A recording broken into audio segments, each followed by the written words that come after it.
الأسحار خروف العيد. بباب الخلق أعجبني خروفه، كنيش الفرو منظره ظريف. وقال البائع المحتال هذا خروف رائع فحل عفيف. وكم من نعجة تجري وراه وليس بغير نعجته يلوف. فإذا كنت تبغيه فهيا.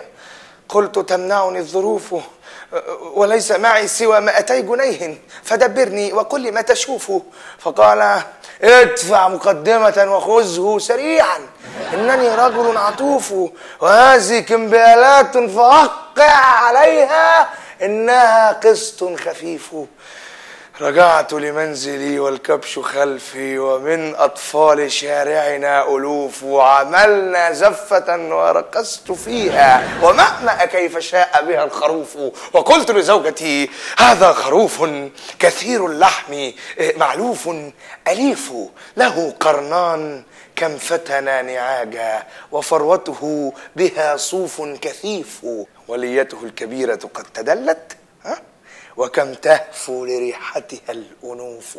وقالوا جده قد كان يوما أميرا للكباش بعهد خوفو، فإن شئت هيا دلعيه وقولي مرحبا يا عم فوفو. وعند الفجر أفزعني صراخ له دق على رأسي عنيف. وقالت زوجتي هيا وأدرك خروفك. قلت استر يا لطيف، ففي الحمام قد أغمي عليه وأطفالي حواليه وقوف. فأحضرت الطبيب وعدت أجري، فقال بقلبه نبض ضعيف. وجهز حقنة أعطاه منها ومحلونا به أقراص ريف.